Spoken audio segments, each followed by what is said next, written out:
Bitcoin is not money. The mere fact that a Bitcoin holder depends on the continuous consumption of hundreds of millions of dollars worth of electricity every day makes it so that it is not money. Money, by definition, has to be available for immediate consumption. If you depend on a third party or someone else to continuously do some act in order for what you have to have value, to be available for consumption, what you have is not money. It's currency. It is debt, the promise of continuous consumption of electricity. This should come as no surprise, as in Bitcoin's white paper it is clearly stated that it is electronic cash, not electronic money or electronic gold. It is currency. It is what it is. So Bitcoin is really a software. That's all it is. It is installed on thousands of computers all over the world. Computers that don't know each other and cannot interact beyond what the protocols allows. Certain amounts of coins are minted every 10 minutes, and this number is cut in half every 4 years. It is simply written in the protocol. And in order for this to change, you would need to convince everyone to change that software. Since it is impossible, we say that this program, this software, is immutable. Now, while Bitcoin was and still is just a software, the story is completely different. Satoshi Nakamoto made it absolutely clear that he believes that in large blocks. Today, the people who execute and run the software don't think so.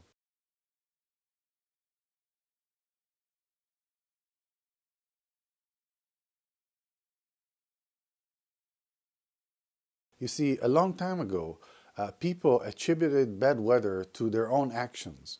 The story was that the weather was decided by the gods, and the gods were human-like, and they had their morals. And when we acted immorally because we did not have enough children, or we did not respect our elders, or we did not win the war, whatever the story of the time was, that was the reason for bad weather. And lightning and electricity have always been there for thousands and thousands of years. And getting a shock from static electricity occurred thousands of years ago.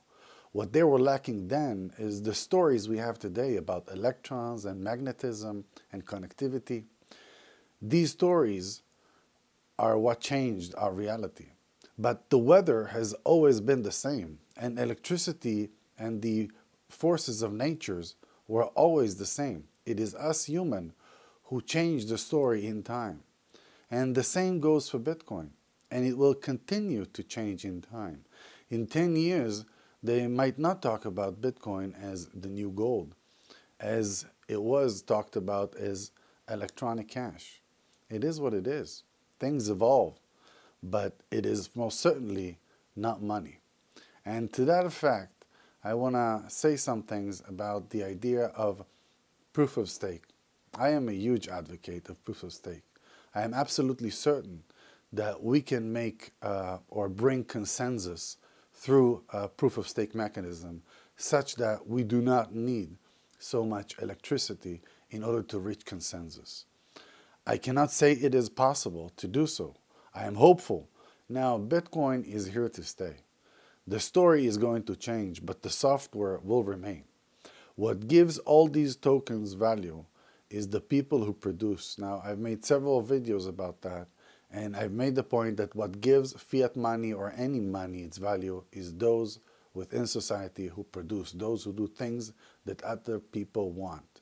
And if those people give Bitcoin value, and they seem to have, Bitcoin has value and will continue to have value. The story will change. Things will evolve. And I think that this market is much larger than just Bitcoin. So that's what I have here for you today. Till next time.